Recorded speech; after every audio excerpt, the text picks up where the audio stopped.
Welcome to the Spooktober Podfic Fest by Ella Mix Me Bella. Dark Anomalies by Spook in the Road. Summary. Hermione didn't touch the book from Mr. Malfoy for the rest of the break. She looked at it, of course, sitting there innocuously among her other books, but she didn't touch it. She still thought it might be cursed, and yet she hadn't told any of the adults about it. Alternate universe, where Tom Riddle's diary finds its way to Hermione instead of Ginny, which somehow changes everything and nothing. Hermione hadn't meant to wander into Nocturnally, but then the Weasleys had popped out of the flue without Harry, and she panicked. You don't just lose the savior of the entire wizarding world in the flue network and not freak out a little. Mrs. Weasley was frantic, and even Ron, who was normally unflappable in the face of potential adventure, seemed to be jumping to the worst-case scenario.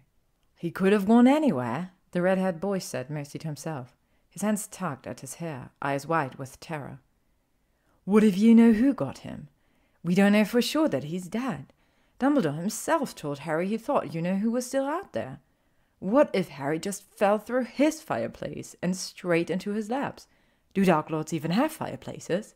Hermione didn't think it was particularly likely that of all flue channels that Harry could have accidentally fallen through, it would be Voldemort's. And after pulling a less frantic account of what had actually happened from Percy, Hermione was almost certain that Harry was somewhere in Diagon Alley.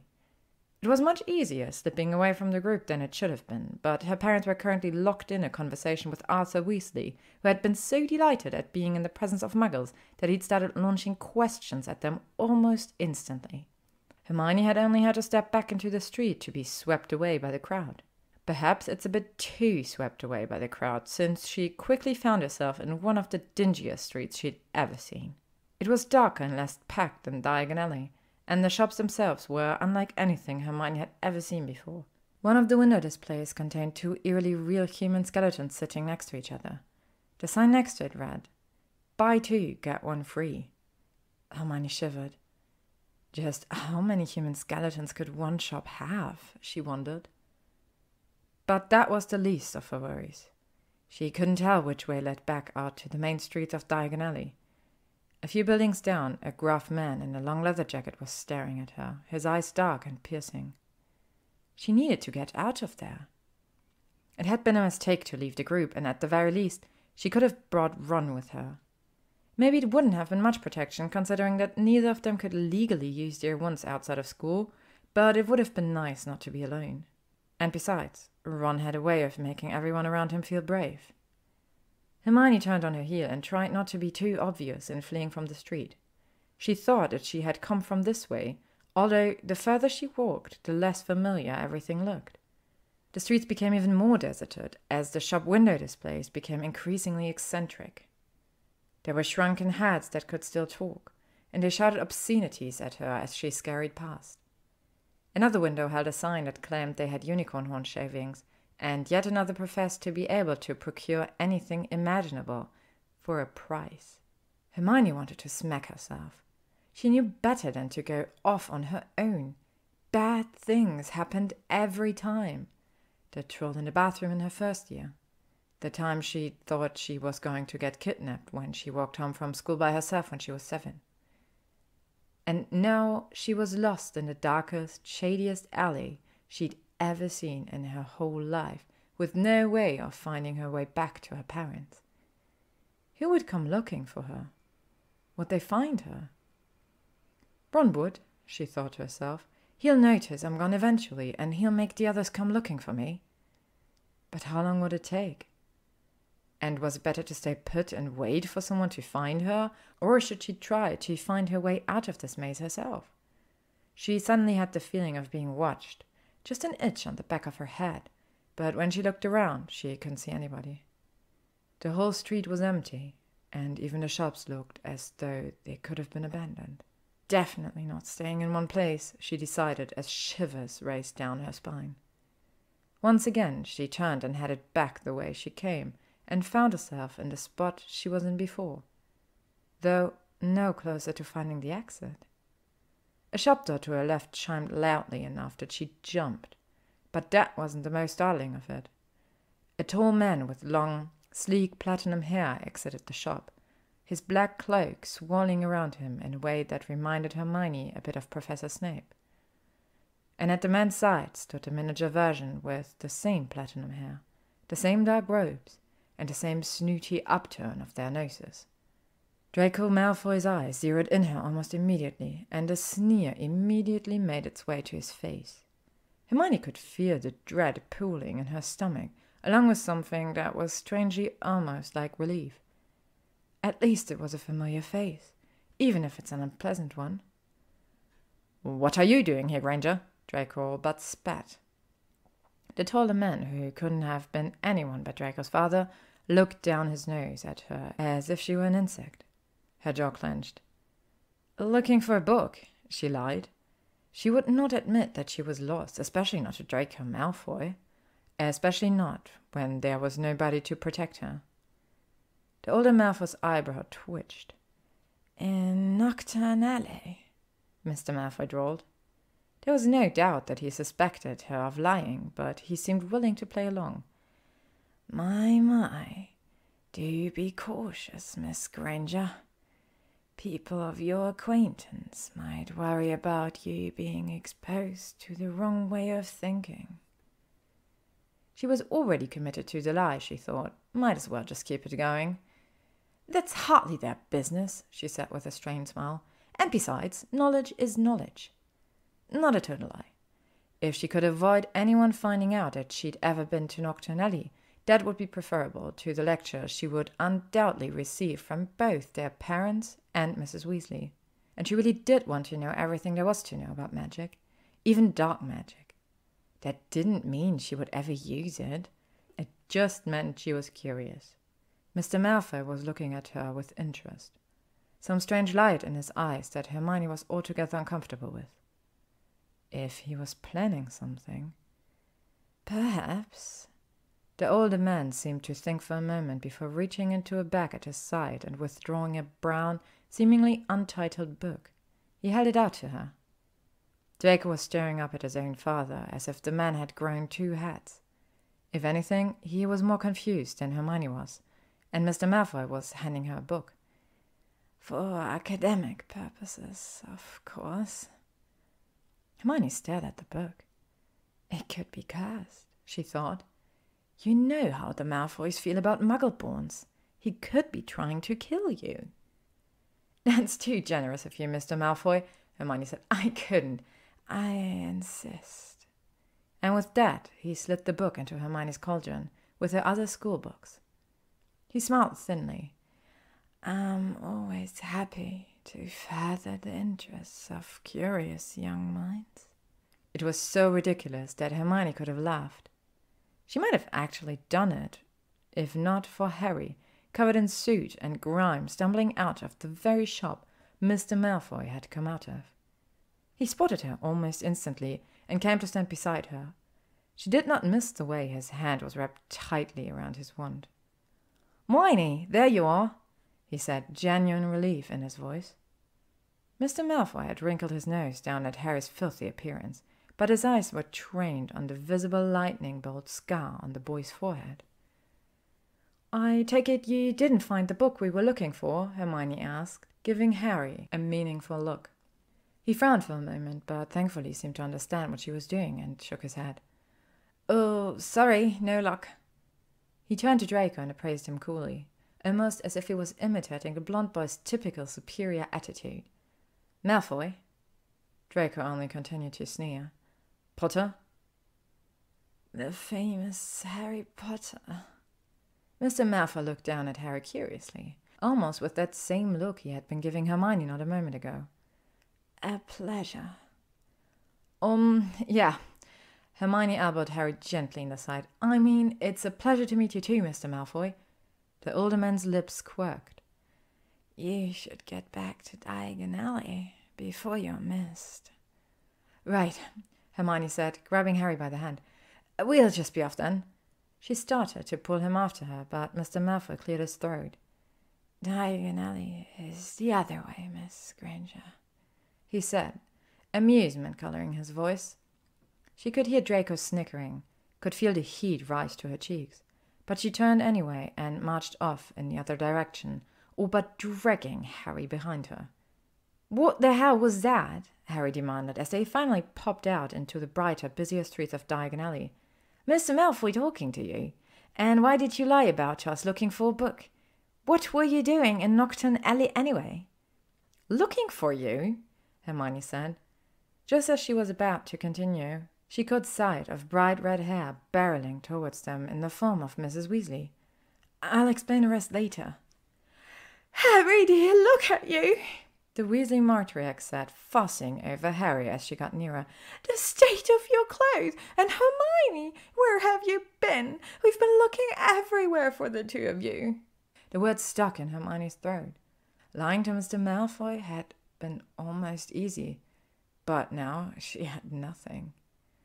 "I came out in the basement of Flourish and Bots," Harry said quickly. He ducked his head. "I gave the poor old shopkeeper a fright, I think." "When did you get to be such a good liar, Harry?" Hermione wondered, although she could say the same about herself. "And I thought I saw him across the street from where we were standing," she explained when Mrs. Weasley turned to her. "I know I should have said something, but I got pulled into the crowd, and next thing you know, we found each other. And then we got stuck. There were so many people, we couldn't see you anymore, and so we went looking for you," Harry said. He looked up at Mrs. Weasley. "I didn't mean to get lost." She pulled the two of them into a firm hug. No, of course not. No one blames you, dears. Let's get back to the others. Hermione, your parents are worried sick." Hermione didn't touch the book from Mr. Malfoy for the rest of the break. She looked at it, of course, sitting there innocuously among her other books, but she didn't touch it. She still thought it might be cursed, and yet she hadn't told any of the adults about it. Not her parents, of course, because what would they have been able to do? If it was cursed, it would just hurt them. But she could have told the Weasleys. She almost didn't pack it when she was getting her trunk ready for Hogwarts. She almost threw it out, but it was still a book, even if it was a suspicious one, and she had to admit that she was curious. What had Mr. Malfoy thought to give her, and why? She picked it up to put it in her trunk, but nothing happened. Her hand didn't burn off, she didn't spontaneously die. It appeared that it hadn't been cursed at all. She didn't open it, though, until she was in the Gryffindor dorms, her curtains pulled tight around her bed. The book sat before her, on the red comforter, looking as ordinary as could be. It's not too late to get rid of it, she thought, but the not knowing was killing her. Hesitantly, she flipped the covers open. Secrets of the Dark Arts. Hexes and curses from the 17th century. She whispered to herself. Reading the inside cover, Hermione frowned. Did Mr. Malfoy really buy that she was interested in the dark arts? It didn't seem likely that he'd risk giving a muggle-born Gryffindor an obviously illegal book based off a single interaction. She thumbed through the pages, skimming the contents. It would require deeper reading, of course. Regardless of why Mr. Malfoy had deemed it appropriate to give her this book, she wasn't going to turn her nose up at the opportunity to read something that she likely would never be able to get her hands on again. She was just about to tuck it back into her trunk when a soft thud on her leg alerted her to the thin black book that had slid out from between the pages of the first book. This one was significantly smaller, bound in black leather and embossed with gold lettering that read, Tom Riddle. It could only be a diary, yet when Hermione flipped it open, the entire thing was blank. Who was Tom Riddle, and how did Mr. Malfoy come by this journal? Oh, well, his blank journal. And had Mr. Malfoy meant to give this book to her, or had it been an accident just stuck between the pages of the bigger one? And if he had meant to give it to her, what use would Hermione have for a blank journal with somebody else's name on it? She put it out of her mind, tucking the diary in her trunk with the other book. There was nothing she could do about it tonight, so she climbed back into her bed and drifted off to troubled dreams of blank books and dark spells. In the excitement of new classes and seeing her friends again, it took Hermione another week before she remembered the blank diary. It seemed pointless to keep it if she wasn't going to use it, she reasoned, and maybe having a place to keep her thoughts would be a good thing. She'd never bothered to keep a diary before, but the more that she thought about it, the more appealing the idea was. On the second Monday of term, Hermione pulled out a journal and wrote, "My name is Hermione Granger," on the first page. She dipped her quill in more ink and returned to the page, only to find that her sentence had completely disappeared. For a moment she stared at the paper, wondering if this was some kind of joke journal meant to frustrate its owner. If so, Hermione could understand why Tom Riddle had wanted to get rid of it. But a moment later, dark ink appeared on the page once again. This time in elegant, unfamiliar script. "Hello," the journal wrote. "My name is Tom Riddle." She slammed the book shut with a squeak and threw it off the table. A tiny black book thudded against the nearest bookshelf and fell to the floor. Hermione stared at it, hardly noticing the ink from her own quill dripping onto her robes. Slowly she rose to her feet and approached it, wand drawn. "A diary that writes back to you?" Hermione thought. "Are those common?" She rather doubted it, especially since Mr. Malfoy had accidentally, or maybe not so accidentally, given it to her. She had to know more, and until she did, she resolved not to write in the diary. Hermione had been right that Tom Riddle's diaries seemed to be an anomaly. Her careful queries about whether such a thing were possible were always met with curiosity, as if no one had ever really considered making one. She had looked through every possible relevant book to see if there was a charm to make books talk back to you, or to see if a human person could be transfigured into a book, but she came up empty-handed. Her next task, however, had proven more fruitful.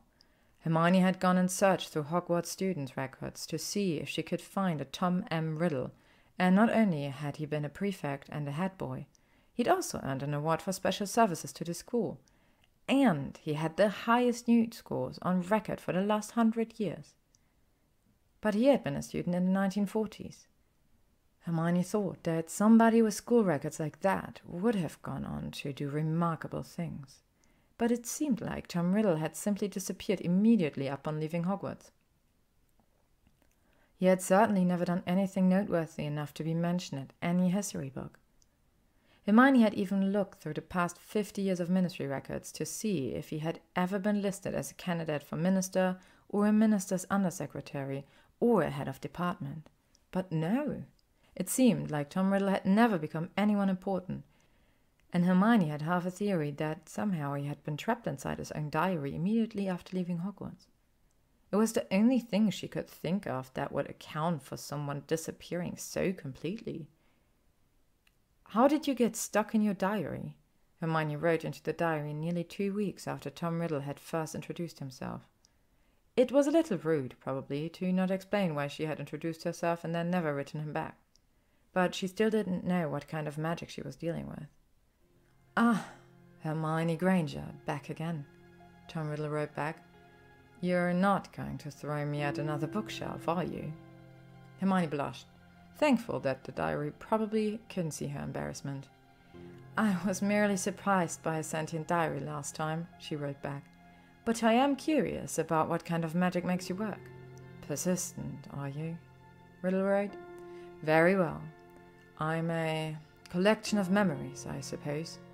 Are you familiar with how pensieve works?" Hermione was reluctant to admit that she did not. "Not yet," she wrote. "Pensieves can be used to view memories. A wizard merely extracts the memory they wish to view and place it in the pensieve. Some people keep copies of their memories so that they can view them whenever they'd like," Riddle wrote. "This diary works much the same way, only due to the mass of memories stored here, I'm capable of conversing as if I was sitting there with you." "Kind of like the enchanted portraits, then," Hermione wrote. "An imitation of a person, but not the actual spirit of the person." Tom wrote back a moment later. "Yes, something like that." Writing to Tom became a part of Hermione's daily routine. She had so many questions about her classes, about magic, and Tom always seemed so knowledgeable. Though Hermione could find answers for herself, and frequently did so, Tom was able to provide academic conversation that no one else seemed willing to give her. He would challenge her viewpoint on almost everything, force her to defend what she'd read in her beloved books, and he never seemed content with a textbook answer. Hermione learned more from Tom than she did from some of her classes, and for that she treasured him. "You have to be a Ravenclaw," Tom wrote one evening after a particularly heated debate on transfiguration. 3rd year, 4th? No, actually. Hermione had written back quite proud that he'd thought her older than she was. That he'd thought she was smart enough to be 4th year. I'm a Gryffindor, 2nd year. You're wasted in Gryffindor, he wrote back after a minute. Are you sure you weren't missorted? Of course, Hermione should have known that the peace couldn't last forever. It started with the petrification of Mrs. Norris, the horrible writing on the wall. The Chamber of Secret had been opened. It's all so strange, Hermione wrote into the diary. The Chamber of Secrets is supposed to contain a monster that only the heir of Slytherin could control. But what kind of monster can petrify someone? Perhaps it was merely a prank, Tom suggested. The Chamber of Secrets was opened in my own time, you know, but they caught the monster. Really? Hermione asked. What was it? An acromantula, Tom said. Hermione frowned. She didn't know a lot about acromantulas, but she didn't think that they could petrify. But Tom was older than her, and so she reasoned that maybe this was something he knew that she didn't. Besides, Tom continued, the cat was only petrified. It's not as if someone attacked a student. Hermione had to admit that Tom had a point. If someone really had malicious intent, wouldn't they have targeted a student? Really, Hermione could believe that even Fred and George might petrify Mrs. Norris for a prank. But still, something wasn't quite right. Hermione had finally finished reading the book Mr. Malfoy handed her in Nocturnally. They were dark spells, some so vile they made her stomach turn just to read about. And yet, there were also hexes that were no worse than what they were taught in Defense Against the Dark Arts. Or rather, what they would have been told in Defense Against the Dark Arts if Professor Lockhart were a competent professor in any capacity. But the point was that Hermione couldn't understand why half the spells in the book were banned. Tom had been the one to point out that they had only been illegal during the rise of Grindelwald, and the conversation had sent Hermione on a quest to find out just why certain magics were banned. The unforgivables, she could understand. They were horrid, and the fact that someone had to enjoy the idea of torture or murder or controlling someone's free will in order for the spells to work made it all the worse. But other spells were no worse than the bad bogey hacks, no worse than some of the prank candies that the Weasley twins made. And they'd only been labeled as such because they required a control of magic that most people just didn't possess.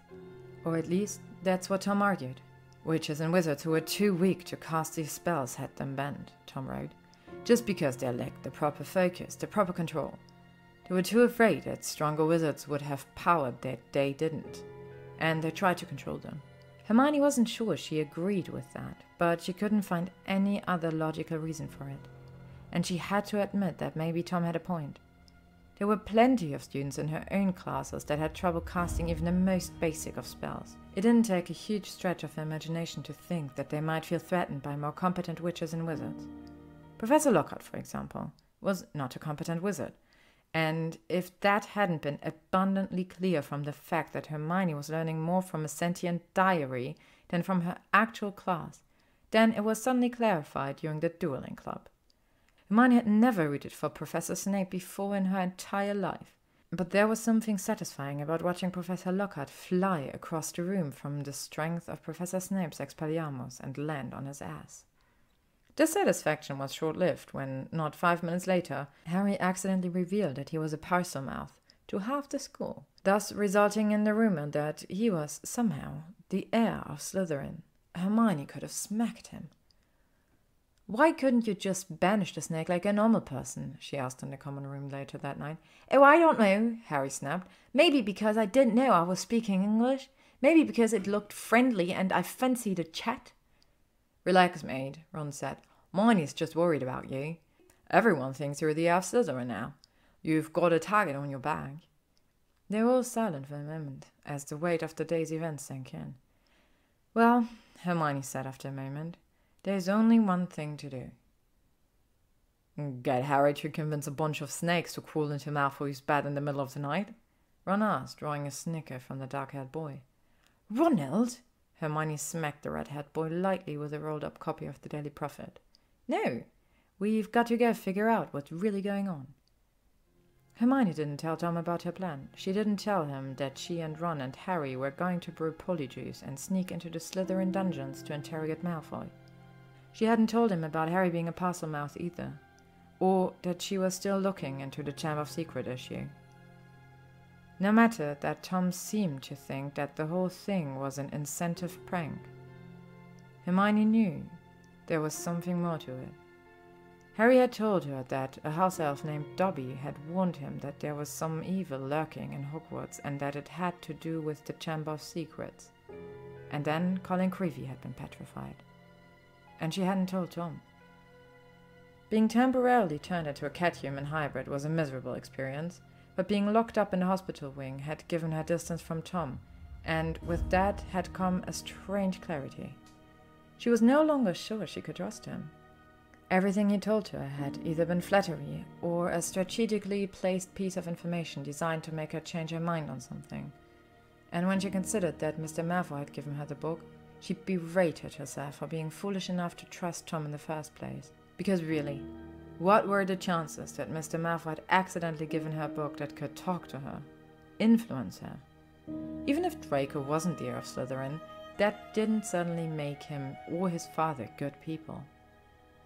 She had decided to lock the diary away until she could decide what to do with it. The logical part of her brain urged her to turn it into Professor Dumbledore, but she couldn't quite bring herself to do that. Because while Hermione adored Ron and Harry, Tom was the only one who really understood her. He would talk about magical theory with her for hours, and he never shied away from teaching her more. He never called her a know-it-all, and maybe he had been manipulating her, but it still felt wrong to betray him. She didn't know what to do. But in the end, she didn't get a choice on the matter, because the diary was gone by the time she returned to her room. Someone had ransacked her things sometime during the month that she'd spent in the hospital wing. Someone had taken Tom Riddle away from her, and it very nearly sent her into a panic. She wasn't sure if she was more worried about Tom being hurt, or if she was concerned about what Tom might be able to do in the hands of someone less aware of his manipulations. But there was nothing she could do without revealing that she'd kept his diary a secret from Harry and Ron for nearly 4 months. How could she even begin to explain that? It had been 2 months without Tom Riddle's diary to keep her company, and Hermione felt his absence in her life. There was nobody to talk to about magical theory, nobody to learn from, nobody to debate whether or not dark magic was really evil. Every day felt slower than the next, and the only thing that kept her from searching for the book was the continual reminder that no matter how much she liked Tom, she did not trust him. It was probably better for her, she reasoned, if she was out of his grasp. Sir Nicholas and Justin Fitch-Fletchley had both been attacked, and no one had been able to figure it out. The only lead they had was that Moaning Myrtle of all people had been killed when the chamber had been opened the first time. All she could remember were big yellow eyes and her death. Hermione spent all of her time in the library researching monsters because now, more than ever, she was certain that Tom had been wrong about the Acromantula. If the heir of Slytherin was the only one who could control it, then it made sense that it had to be a snake. And the only snake that Hermione could find that could kill with a single glance was a basilisk. But then, how was it getting around? Harry had the diary. Harry had Tom's diary. And Tom was talking to him, telling him what he knew about the Chamber of Secrets. And it was very telling. "He turned in Hagrid," Ron yelled in outrage. "This Tom Riddle sounds like a dirty, rotten snitch to me." "They were going to close his school," Harry said with a shrug. "In the memory I saw, Tom said he had nowhere else to go. Hogwarts was his home. What would you have done?" "He was wrong then," Hermione said. It pained her to talk about Tom like she didn't know him, but the others couldn't find out. And some things were beginning to shift into place in her mind. Some things that she didn't know how to make sense of. Acromantulas can petrify with their eyes. You heard Myrtle. She said 2 big yellow eyes. Acromantulas have 8 black ones. It doesn't add up. "See," Ron said. "Hermione thinks Riddle's a liar too." "He is, isn't he? But why did it hurt so much?" Tom's diary was stolen from Harry's room, and then 2 days later, Penelope Clearwater was petrified. There hadn't been any attacks when Harry had the book, but as soon as it was gone, well, Hermione had an idea of what was happening. She was sick to her stomach. She had liked him. She could admit that now. Brilliant, clever head boy Tom Riddle. And somehow he was behind the attacks. Because what were the bloody chances that the Chamber of Secrets was open in Tom's time, and once again when his diary, his memory, was returned to Hogwarts? Was it really likely that Mr. Malfoy had slipped the book into her cauldron by accident? Didn't it seem suspicious that Tom had been the one to find the monster? That Tom had needed Hogwarts to stay open more than anything? Coincidence, she could have told herself, but she knew better, because when Tom had been hers, how often had he tried to persuade her that there was no difference between light and dark magic? How often had he told her that people were dull, useless, but she was brilliant? How often had he shown his distaste for muggles in little throwaway lines that she had ignored because she had wanted to believe the lies he was feeding her? No, it was Tom. She was sure of it. Which is why she finally came clean to Harry and Ron. She told him everything, her chance meeting with Mr. Malfoy nocturnally and the book he'd given her, writing to Tom, figuring out that the monster had to be a basilisk, how she'd pieced together that it could only be him behind the attacks. "I knew Malfoy was behind this somehow," Ron said. "Well, you know, his dad." "Why didn't you tell us in the beginning?" Harry asked, his voice soft. He wasn't accusing, just curious, and maybe just a little hurt.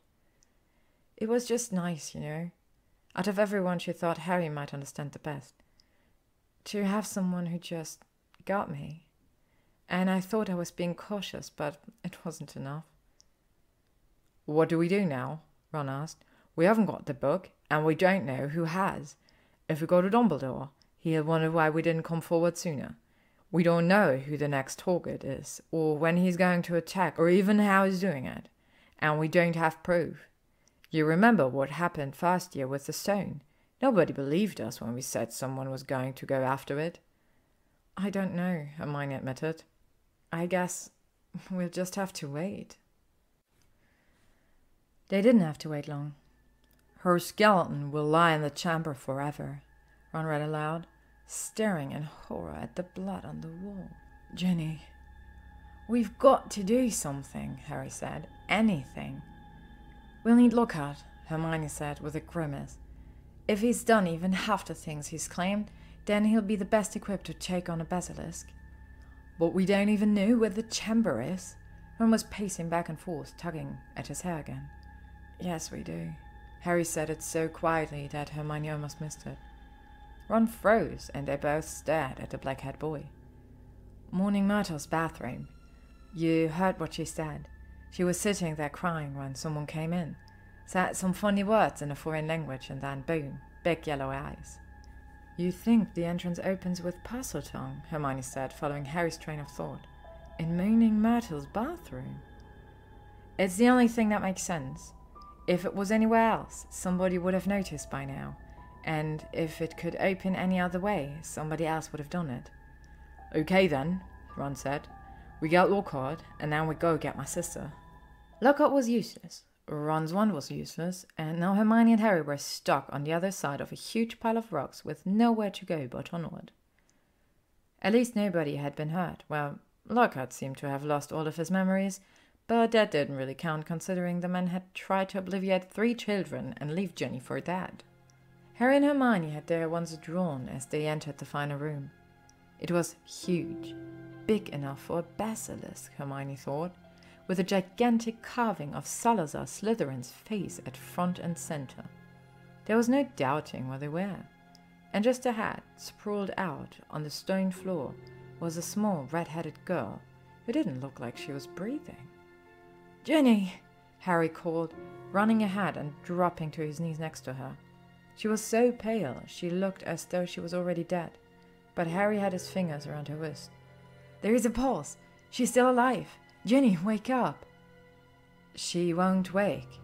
Simultaneously, Harry and Hermione whipped their wands towards the new voice, a low baritone that could only belong to one person. Hermione had never heard him speak, had never seen him before. Despite the diary's ability to pull someone into a memory, she and Tom had only ever written to each other. "He didn't need his look to convince you," Hermione thought bitterly. All it took was a handful of compliments and a few well-placed questions. Tom Riddle was unfairly pretty. Tall, dark-haired, with a sharp jawline and dark eyes. The way he moved was graceful, every motion controlled. Hermione hated him. How could he look like that and be such a bastard? A part of her had hoped that she was wrong, that Tom hadn't been lying, that she just misread the whole situation. But here he was, in flesh, proving her right. "What did you do to her?" Hermione demanded. Tom's eyes had been trained on Harry, but they snapped to Hermione at the sound of her voice. It hurt, even though she knew it shouldn't, that Tom hadn't noticed her until now, because that meant that it really all had been a lie. It meant that he'd never found her special at all. Hermione. The older boy said her name like it was the first breath of air after nearly drowning. Answered the question. She leveled her wand at him, ignoring the way her hand shook, ignoring the way her name sounded coming from him. His lips quirked up at the corner. "As persistent as ever," he said. He glanced down at Ginny disinterestedly. "As for her, I haven't done anything. She did it on her own." "I doubt that," Harry snapped. Tom's eyes shifted to him for a brief second before focusing back on Hermione. "It was going to be you," Tom said, jerking his head back to where Ginny lay on the ground.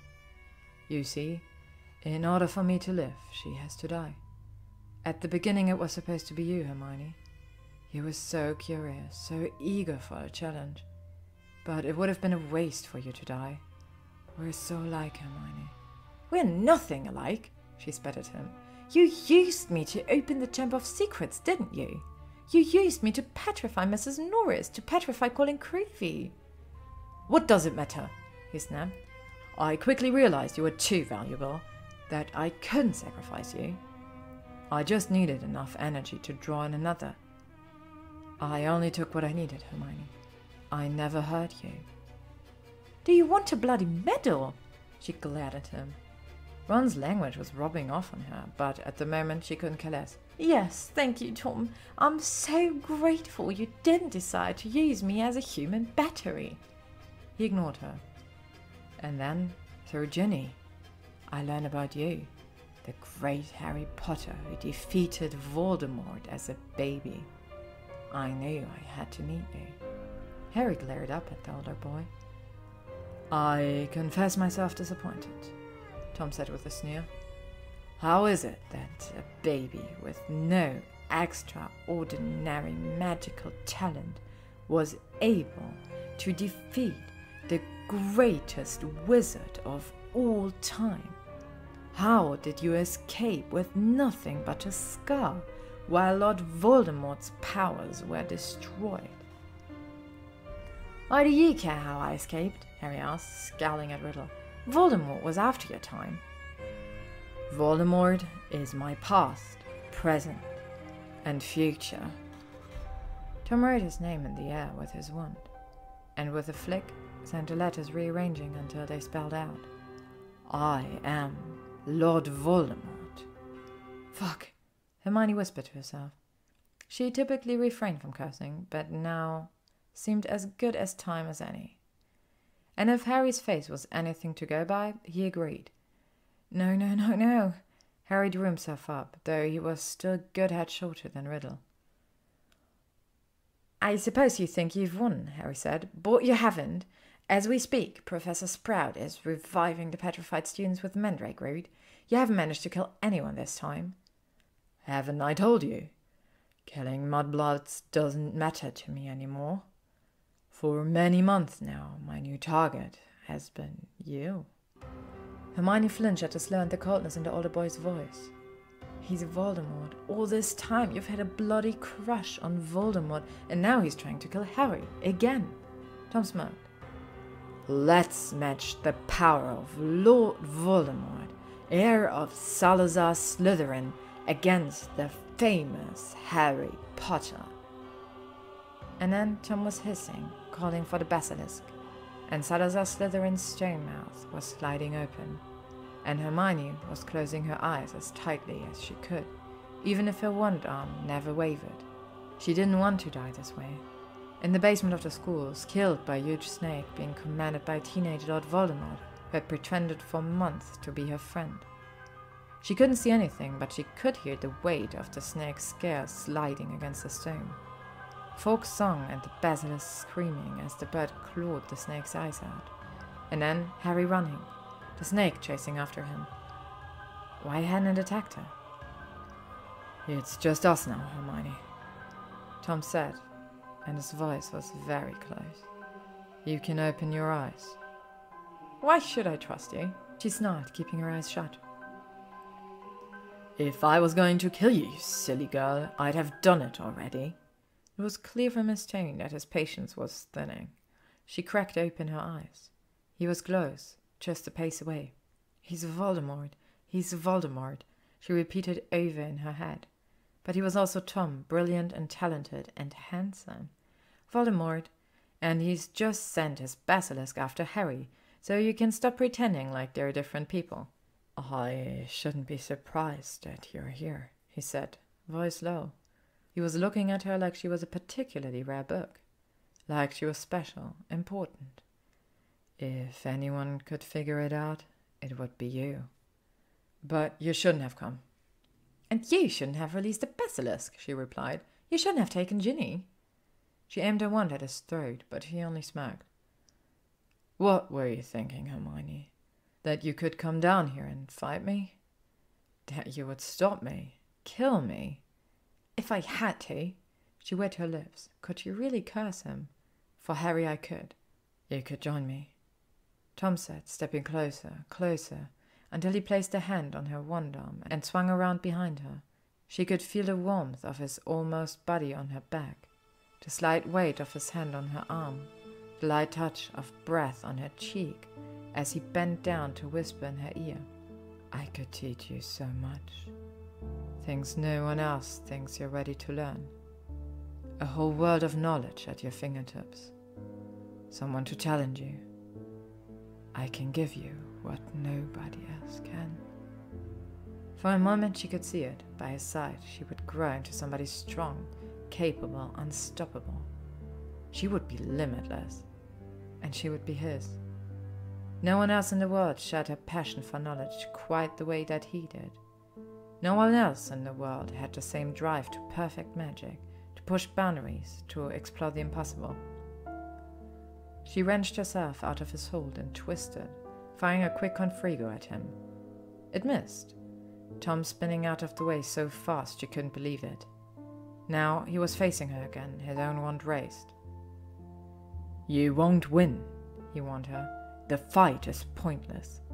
"I told you once before, Tom," Hermione said, firing off a bombarda. It too missed its target, clipping Salazar Slytherin's nose instead. The sting burst into dust. "I'm a Gryffindor." His face contorted briefly, and he dodged yet another of her spells. He wasn't dueling her, not really. He was just dodging, throwing up shield charms when he felt like putting in the effort. But he never tossed a curse her way. It was a good thing too, Hermione thought, because she was certain he would have beaten her in less than 10 seconds. "And I told you that you're wasting your talents here," Tom snapped back. Somehow during his series of dodges and ducking and spinning away from her spells, he'd gotten close enough once more, where he could grab her by the hair, jamming his own wand into her throat. "Enough!" Hermione panted, tired from magical exertion, and tried not to strain against the tight grip pulling at her scalp. His wand was pressed firmly into the side of her neck, hard enough that she'd be surprised if she didn't have a bruise there tomorrow. Assuming she got to live to see tomorrow. Footsteps echoed in the chamber, and Tom spun around so that he was once again behind Hermione, his wand still at her throat, his other arm wrapped firmly around her waist, so she couldn't move. "I'd hate for you to do something stupid in Gryffindor and force me to kill you," he whispered in her ear. "So you be a good girl and keep still." Hermione was torn between terror and relief as Harry ran back into the chamber, eyes scanning the room quickly and landing on her. His wand was drawn, aimed at Riddle, but even from a distance Hermione could see the tremor in Harry's hand.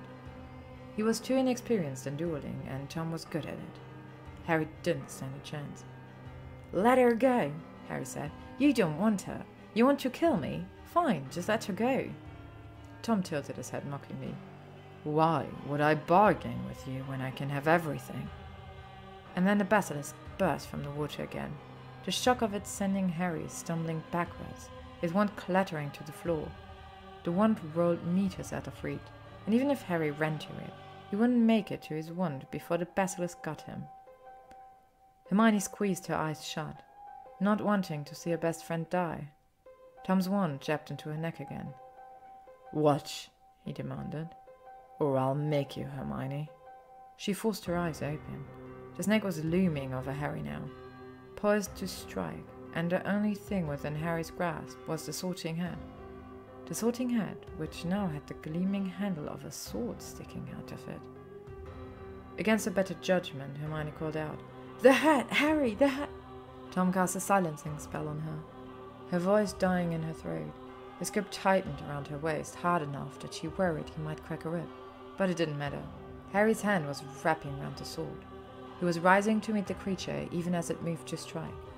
The sword pierced the roof of the creature's mouth, straight through its skull. As Harry wrenched the sword back out, the basilisk fell to the ground with a crash. "No!" Tom hissed, his grip vicious as he dragged Hermione forward, his wand trained on Harry. Hermione was on the verge of hysterical laughter. Harry had killed the basilisk. He'd won. But then she saw the single fang protruding from his arm. Riddle saw it too and grinned. "Basilisk venom," Riddle roared. "A quick death, but not a painless one. In mere minutes, you and Ginny will be dead, and Tom Riddle will return, very much alive." Harry pulled the basilisk fang from his arm, wincing. Hermione stared at the wound. There was nothing she could do to heal him. Even a master healer would have difficulty with basilisk venom, and there was no way to get Harry to one fast enough. Hermione pulled against Tom's grip, the urge to reach out to her friend greater than the fear of Tom's anger. But the older boy pulled her tight against him. "And Hermione?" Harry asked, glaring at Riddle even despite his increasingly weakened state. And then he spotted it, the diary, small and black and mere inches from Ginny's side, mere inches from Harry. Tom isn't alive yet, Hermione thought. He's been living in the diary. If he isn't separated from it completely, then maybe... "Hermione," Tom said thoughtfully. He reached up to stroke her hair, to brush it back from her face.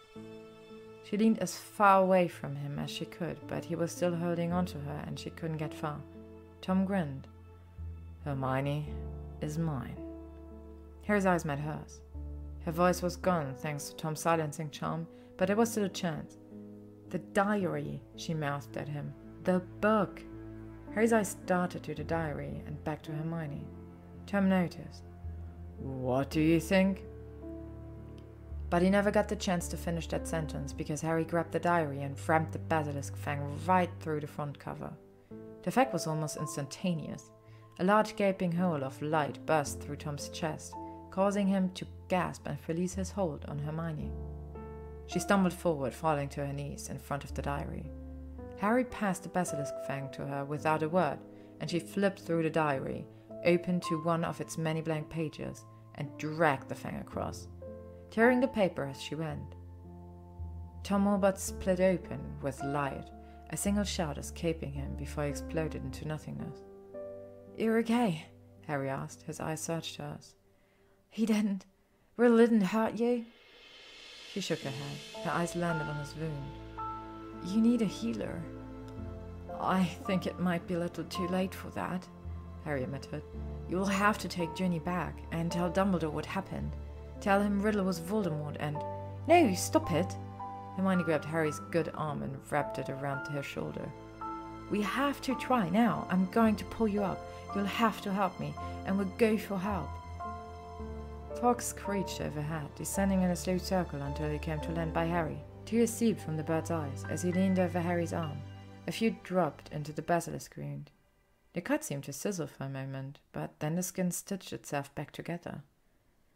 "Phoenix tears," Harry whispered in wonder. "Of course, they have healing powers." "And they can carry extraordinary weights," Hermione said, eyeing the bird. "I wonder..." "And then Fawkes carried us back out of the chamber," Harry finished. Although I think Professor Lockhart was confused. He didn't, think magic was real. I see. Albus Dumbledore was looking between Harry and Hermione with a twinkle in his eyes.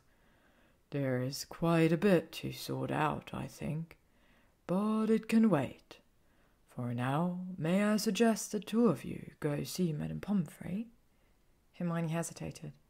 Professor Dumbledore peered over his half-moon glasses at her. Yes, Miss Granger? He won't... That is to say, Voldemort, he won't be back again, will he? Hermione asked. Like that, I mean, in a diary, or... I think it would be wise to remain cautious, Dumbledore said. The door to the headmaster's office was abruptly thrown open. Mr. Malfoy and a small house elf standing in the doorway. The blond man strode in as if he owned the place, the house elf trailing behind, half bent over. Dobby, Harry said. The family you serve as the Malfoys. Hermione watched as Mr. Malfoy sneered at the small creature. So this is the house elf that tried to protect Harry by sending a rogue bludger at him, Hermione thought.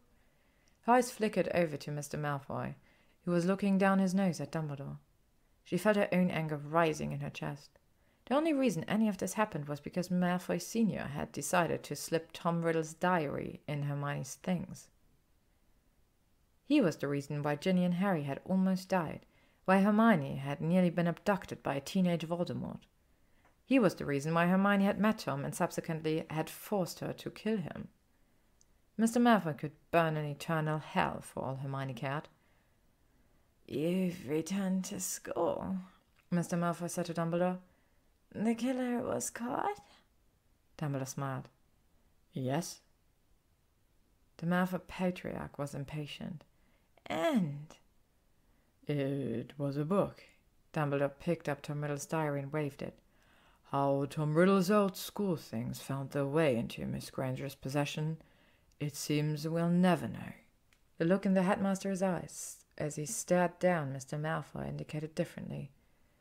Because of course Hermione had told him about the meeting in Nocturnally, even if she hadn't specifically mentioned the other book Mr. Malfoy had given her. Curious, Malfoy said. And the Chamber of Secrets? Closed for good, Dumbledore said cheerfully. Lemon drop? No. The blond man curled his lip. He took a deep breath, as if to calm himself. And the monster within? Dumbledore eyed the other man knowingly. A basilisk, killed by our very own Mr. Potter. Mr. Malfoy's eyes flashed, and he turned to glare at the dark-haired boy. Well, let us hope that Mr. Potter will always be around to save the day. Harry met the man's gaze unflinching. Don't worry, I will be. With that, Mr. Malfoy and Dobby left in a swirl of dark robes.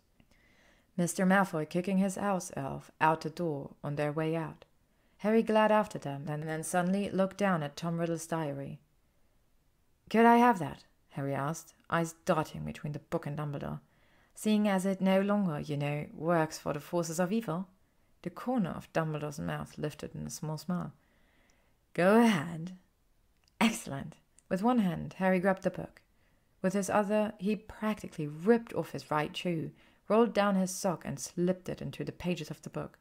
He thrust his foot back into the shoe, sockless, and bolted out of the room, shouting, Mr. Malfoy! Mr. Malfoy, wait! What is he? Hermione started. I do believe he's going to free a house elf. Professor Dumbledore shook his head fondly. And then his eyes found Hermione, suddenly serious. Miss Granger, you are not the first to be fooled by Tom Riddle's charm. She sank back into the chair, the exhaustion finally kicking in. But it's my fault. It's not. Professor Dumbledore was quick to stop her, his voice stern. You did not open the Chamber of Secrets. You did not release the basilisk. You did not petrify the students. Tom Riddle did. He used me. But you did not do those things, Dumbledore said very seriously. And most importantly, when he offered you everything, you refused. He was lying, Hermione said dully. Everything he said to me was a lie. The headmaster gave her a sad smile. I do not think that this is quite true, Miss Granger. And I know you don't think so either." She nodded. Maybe Tom had meant it. Maybe he really had thought she was something special. And maybe he really had wanted to teach her to craft into somebody formidable who could stand by his side. But it didn't matter in the end. Everything Tom wanted was twisted. Every future with him was only ever pretty in Hermione's head. "Thank you, Professor." "Now go." The headmaster's eyes had regained their usual twinkle. "I suspect Harry will have an interesting story for you about Mr. Malfoy's house elf." Hermione smiled and let herself out of the headmaster's office. She would be fine. They had won. Tom was gone, and that was good. It would be good. She would get used to it. At the end of the hall, a dark-haired boy with one sock stood next to a short house elf, both grinning like fools. Yes, Hermione thought, her own smile becoming more genuine. I could get used to this. Thank you for listening to today's day of the Spooktober Podfic Fest. Stay tuned for more spooky content.